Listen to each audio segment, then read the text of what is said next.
Hi, and welcome to I Know You Meant Well, a podcast brought to you by the Activist Collab.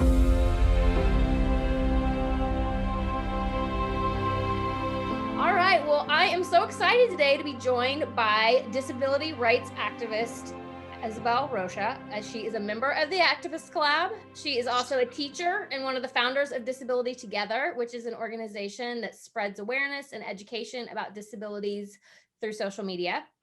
We're also joined by dancer, author, and disability rights advocate, Sarah Todd Hammer. Sarah Todd has written 3 books at the age of 19. 5K, ballet and a spinal cord injury, determination, and up and down. She also writes articles for several news publications, and she speaks on behalf of the Make-A-Wish Foundation, along with all sorts of other amazing things she's going to tell you about as we chat. So thank you guys so much for being here. I'm so excited to have you both. I'm so excited to be here. So you're both, obviously, as I said, disability rights advocates. We are doing a podcast called I Know You Meant Well. So a very obvious topic I feel like to discuss today with the two of you is this idea of inspiration porn that often gets discussed around or talked about when we talk about disabilities and when we talk about the education and awareness of disabilities and how that gets dispensed in the world. So that's going to be our topic today. I am so happy that we're talking about this because it is not talked about enough. Yeah, definitely not. It's super important. So yeah, can you guys, for anybody that's listening that may not know what we're talking about, can you explain what is inspiration porn? What does it mean to you? So inspiration porn is using disabled people to inspire others based on just being disabled. And this can show up in a couple of different ways. So a lot of abled people will look at a disabled person that is doing something impressive and say, wow, I can't believe they're doing that. What's your excuse? Why can't you do that? At like a photo of an Olympian. And the other way that it often shows up is by looking at a disabled adult that is doing something basic, like brushing their teeth and saying, oh my gosh, I can't believe you're brushing your teeth. How amazing of you. That's so awesome, sweetie. And talking to us like we're toddlers. So those are kind of 2 very specific examples under a big umbrella term. And it's also typically used to make non-disabled people feel better about themselves and feel like, oh, my life is so great. Like, wow, I could be having that hardship. Like, I could be disabled. And it's acting like disability is the worst thing that could ever happen to a person, and taking that idea and using that to just make you feel better and inspired.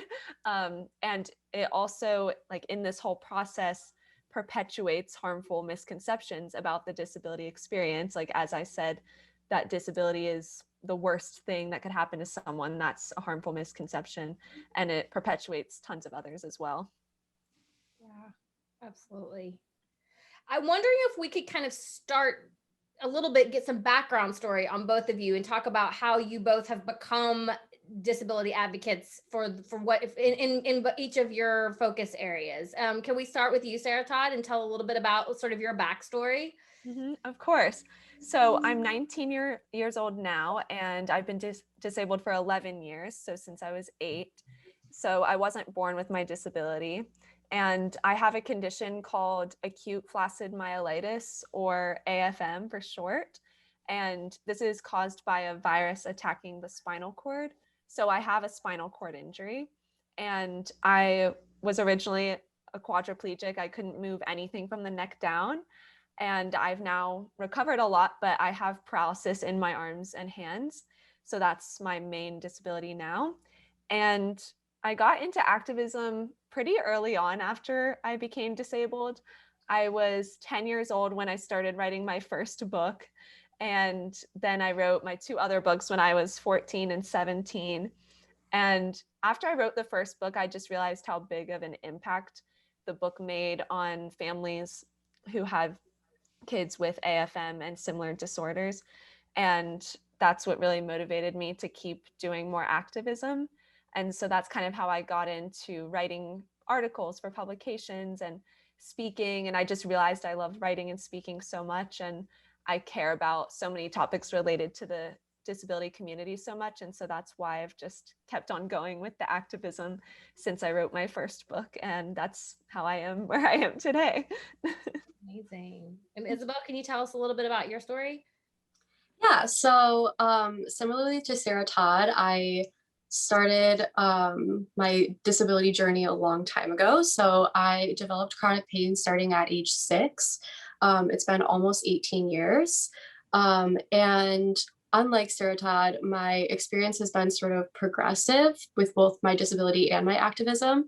So I had just been kind of complaining about ableism in my personal life to my friends and just on my Twitter, and just complaining about experiences that happened to me, and trying to put like an educational spin on things. So I would, post something that happened and tell everyone like how that could have gone differently, and trying to talk about things that people don't really think about often. And my friend Rachel and I had been doing this back and forth. We're both disabled, so we would just share experiences with each other daily and, talk about things we wish that people knew. And we were sort of inspired last summer to put that into action and start an organization. So we started Disability Together, and we're currently almost a year in, and we've been focusing really on posting on social media and just sharing, like I said, things that people don't think about often, and talking about accessibility and ableism and experiences from all different types of disabled people. And yeah, that's sort of where I'm at now. That's so amazing. I mean, you definitely have to check out their Instagram. Disability Together is really, you do such a good job of talking about things that a lot of people never thought about. It's really impressive every day that I see one. I'm like, God, I didn't think about that either. So I think you guys do an amazing job. But on that topic, I wonder if you guys both have an example you could talk about, as we're talking about inspiration porn. Have you experienced somebody using you or your disability in a way that you would describe as sort of overly, I don't know, like inspirationalizing your journey? I mean, for me personally, mostly the comments that I receive related to my disability are on my social media, because when you look at me, most people can't really like tell that I have a disability. It's not like immediately obvious to them. So since I post a lot about my disability and disability in general on social media, I get most of my comments there. And I have had people say like, wow, like you're so inspirational. Some people can't move and I'm complaining about my life. Or I've had people, when they've seen how impactful it being independent is for me. Like I had a video where I was showing the first time I was able to take a shower on my own because I had adaptations made in my bathroom, and I was showing that, and someone said something like, wow, like some people can't even shower and I'm complaining about my life. And so that's kind of the same attitude. They're not like directly saying I'm inspirational, but it's kind of the same idea. So I've definitely had that a lot, like in comments on social media for sure. So mine, I use a mobility aid. So I do get a lot of comments in person because people can sort of like immediately tell that I am disabled, even if they can't tell why or what my disability is. But I do get a lot of comments in person of people just directly telling me that I'm inspirational for like completing mundane tasks. And I think it is important to mention that disabled people listening right now might have different feelings towards inspirational porn, depending on how you view your own disability. And that can come from internalized ableism that we kind of all have and are, I think I can say collectively constantly working against, or it can just depend on how you have accepted your disability and how you feel about being disabled. Because I've had times where I will work through a really difficult patch of pain and do something that I think is really cool, and feel really accomplished. And if I make a comment that is like, oh, I had such a bad pain day today and I got all this stuff done and I'm really proud of myself. I think it's totally appropriate for someone to reply and be like, wow, you're amazing. Like, congratulations, that's awesome. However, if someone just watches me do something that they think they wouldn't be able to do if they were in my position, and then they decide to tell me that I'm so inspirational or strong or a warrior, that gives me a really different feeling because I didn't initiate that. And I might not feel like what I just did was, so cool. And what you're indirectly telling me either way is that you think it's so unbelievable that I'm choosing to like live my life, and that you can't imagine ever living like me. And that's always the underlying tone of no matter what the comment is or how people word it, it's always received as, I can't believe you're living that life. It's so sad. And that's what's so harmful about it. That's what I think people don't understand is like, I'm not always inspirational. And it's not offensive to tell me that something I do is inspiring if it's like actually a cool task. Like, if you could say it to an able person, if you're like, oh, wow, you started an organization a year ago and you've already put out all this educational content, you have all these engaged followers, that's so amazing. Like, yeah, it is, because that's a really cool accomplishment. But like, me getting up in the morning, even if it was difficult for me, you don't get to decide that that was difficult for me. So I think that's like a main difference. And if people are listening and they have different feelings about it because of their own disability, that's totally okay. But I think as disabled people, we get to initiate that conversation and we get to decide when we are doing something that's really cool and when we're just being a person. Yeah, it's interesting. Maybe that's a good baseline way to think about it is if you wouldn't say it to somebody who is able-bodied, then you shouldn't say it to somebody who's disabled either. Right. Yeah. Maybe Definitely. that's like your shortcut, your little cheat to think about what's about to come out of your mouth. Right. And also, And I think, oh, sorry. oh.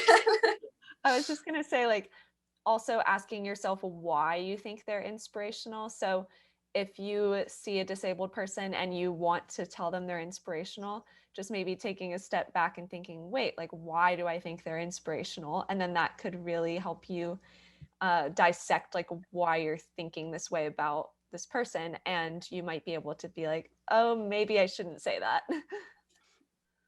Yeah. And I think like abled people also have experiences where sometimes you're just having a day where you're not feeling so great and you're like, oh my gosh, I can't believe I like got all this stuff done today. I can't believe I went to work. And like maybe you did something that's like super mundane to you and to everyone else, like it just seems like a boring task. Like, oh my gosh, I went grocery shopping. And like that was huge for me today because I was really not having a great day. Like they get to initiate that conversation. So I think it's just the same for us. Like not deciding for someone what about their life is inspiring is really good across the board, not just for disabled people. Yeah. I'm wondering if there was something that you wish that able-bodied people would say or do differently. I guess like if somebody came up to you and said something that you sort of, yeah, I can't believe you did that. That was amazing. You're brushing your teeth is so what's a better way to frame that? I think asking about accessibility barriers is a good place to start because I think a lot of the perception of us being so inspirational is that we're like sort of moving around barriers that exist in society. And this will completely differ for people based on what their disability is and sort of what their access needs are. But sort of framing it in like a way of like, how could this be better for you? Like what about this task is challenging? Is there something about this task that is really challenging for you? Is there something you wish was different? Instead of, making that assumption for them. And I think Sarah Todd probably has a lot better experiences with that sort of question than I do. But there are a lot of things that would be a lot easier for us if people put the time and energy into creating more accessible technology and tools to help us. And yeah, I really would like Sarah Todd to expand on that because she has a lot of experience using tools like that. Yeah, it's so funny that was your answer because I was thinking the same thing, like, talking about like access needs or like asking how could society like make this more functional for you? Like, how can we help? That is a really good place to start. And it's so funny because we were actually just talking about this. Like, I have mentioned before that I'll often say that a product that exists just for like the general population is not accessible to me. So I can't tie shoes. So this is an example I use a lot. I'll say, you know, I can't tie shoes. I don't want to always have to wear slip-on shoes. So society should help make shoes with laces accessible. And it's so funny because when I mention this, people get angry and they think that it's my problem as the disabled person to adapt shoes and find something that works for me when I'm just like one person, like I couldn't do that on my own. And just because I'm disabled doesn't mean that should be my problem. And so it's so interesting to me because people will comment on disabled people and say like, you're so inspirational because you are putting on shoes and I know that's difficult for you, but then they'll refuse to help us adapt things. And I just don't understand that line there. Yeah. Why does this need to be inspirational? This shouldn't have to be inspirational. It should just be easy and very normal for us to be able to do this. Yeah. Yeah. And Isabel, I think we were also talking too earlier about how you and Sarah Todd both kind of have a different way that you view sort of your disability activism, I think, in general. And I wondered if you could talk about that a little bit too. Yeah, so I don't feel happy about being disabled simply because my disability, my primary disability is chronic pain. So I actually have the most severe pain condition known to science currently, and I don't remember the feeling of relief. I have no idea what that feels like. I've been in pain for so long that it's kind of all I really know. And it's really difficult to deal with on a daily basis. Like it makes everything I do really difficult for me. And because of that, I don't feel I'll ever be at like 100% acceptance of my disability because I don't like it. Obviously, I don't like being in pain. So that sort of warps my perception of my disability because I can't be in a place where I'm happy with it.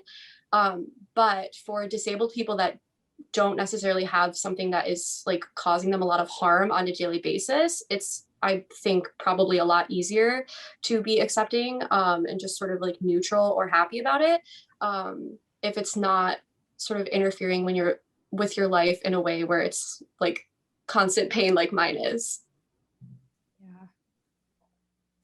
Yeah, I think that's so interesting because, you know, we've talked about this a lot together too. Like for me, you know, I'm lucky enough that I've reached the stage where I'm fully accepting of my disability, and it took me a long time, but I've been able to get there because my disability, you know, I just have paralysis, and I did have a lot of pain from having scoliosis and having surgery and things like that. And I do occasionally have like neck pain and stuff like that, but I'm not just living in constant pain that's like really, you know, interfering with my life all the time. So for me, it is easy to just go about my day and like not be thinking about like, oh, I can't move my hand. Like, you know, I can easily forget about that. So there is a difference with being able to accept your disability when it's something that is constantly like hurting you and you can't forget about it versus a disability like mine where I can accept it and just realize that this is how I am going to be. Yeah, I can see how there would be a very different, everybody's different. Every ability is very different, and how you, in different stages that you are in your life in terms of acceptance, I'm sure is also a really big part of that as well. Yeah, definitely. And I think if your disability is progressive like mine is, my pain constantly worsens over time. So I also feel like I'm constantly having to adjust to like new symptoms and new levels of pain. And that kind of, you know, never being like at a place where I kind of know where I am and feeling like I'm sort of stable in what I'm experiencing is also like kind of challenging. And I don't hate being disabled. I just hate my disability. So I don't think I'll ever be in a place where I'm like fully accepting just because of that, but I don't hate the experience itself. I just don't like mine. Yeah. Can you guys both tell me what, I know that like we were just talking about sort of acceptance and where you are and wanting to be accepted by others that see you as just, you know, as normal as they are. What are things that you guys have done in your own personal journeys to get to the place of acceptance that you are? do you meditate? Are you into like journaling? Like what kinds of things have you done that has helped you get to the place of acceptance that you have gotten to? For me, I've just been super fortunate to have family that really supports me, and that's helped me a lot. And, not everyone has that. And I think it's definitely easier to accept yourself and your disability when you have family members there for you who love you. And so my mom has really helped me through that. We're like best friends. Like we were close before I became disabled, but we're like even closer now. And I know she would do anything for me. Like she helped me brush my hair before this podcast. So like, she will help me do anything. And so just knowing I have someone there for me like that has really helped. And also just for me, like personally, just focusing on the positive things. So I just started kind of realizing a few years into my disability that there were so many things that I had experienced that were great experiences, and I knew I wouldn't have had them without my disability. So my main one I talk about a lot is my Make-A-Wish trip. Like I wouldn't have had that happen if I didn't have a disability. And also I've just realized I've learned so much about the disability experience, and I most likely wouldn't know as much as I know if I weren't disabled. And I love that I have this insight and that I'm able to better empathize with people. And so just really focusing on those things has helped me, and just having that support system has helped me. And those have just been huge things for me in my acceptance journey. Well, now that you've brought up the Make-A-Wish trip, we have to know what it is. Will you tell us about it? People love hearing about this. They laugh. So in 2014, I had my Make-A-Wish, and I was 12, and I met One Direction, and I went to their concert. It was actually in Detroit, where Isabel is. And it was so fun. I got to go backstage and meet them, and I actually gave them my first book because that was the one I had out at that time. And ever since then, at every concert I go to, Harry from 1D like recognizes me in the crowd every time. Are you serious? Yeah, it's so That's amazing. yeah, it's so cool. So like my wish has lived on for like years after. How many shows have you been to? Oh my gosh, I've probably been to 10 One Direction concerts, I think, and a few Harry concerts. And I'm supposed to go see Louis. I've seen Niall as well. So I've been to so many. That's amazing. That's Yeah, really it's so cool. fun. That's really cool. What about you, Isabel? So I wasn't going to bring this up, but similarly, I had a really amazing conversation with Taylor Swift about my disabilities and my pain. And I just felt like so great after that. It was like, How did so that therapeutic. happen? So she invited me to her house to hear the album Reputation before it was released. And then we had like a very long conversation, and a lot of it was kind of centered on a diagnosis I had gotten like 2 weeks before that, and just sort of my journey. And she was the most incredible person about the whole thing. And that was super helpful. But I would say, other than that, I think Disability Together has really helped in the last year because I've gotten to channel a lot of my experiences into education. And I've had a lot of people that are so kind and have said that what we've posted has really helped them like kind of get a new understanding on something that they had not previously thought about. And that feels really awesome to be able to introduce people to kind of like a new mindset. And I also feel like I've connected with the entire disability community a lot from being a part of it for so long. And I've got to learn about a lot of different disabilities since our community is so big and everyone is so different. And we all have such different experiences. It's really amazing to get to learn about other disabled people and kind of know that I am being more accepting and like my content and my personal spaces are more accessible because of the knowledge that I've gained from other disabled people. And yeah, I'm really fortunate to have that. So even though Sarah, Todd, and I are on such different levels of like acceptance, I also think I'm like super grateful for those experiences, even if I don't like kind of the result of my disability. I am like really lucky that I've been able to kind of have those connections with other disabled people, and I wouldn't take that back. that community that you've been able to build, for sure. Yeah. That's amazing. Definitely. Thank you guys so much for both sharing your stories, because I do think that, yeah, this is a side of this conversation that doesn't always get talked about. And I think it's really important.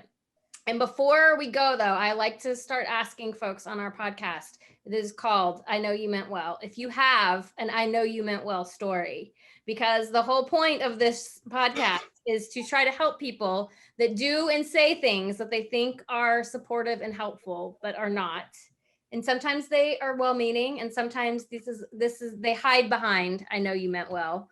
But I'm just wondering if either one of you have an experience that you could share of somebody that meant well but missed the mark pretty significantly.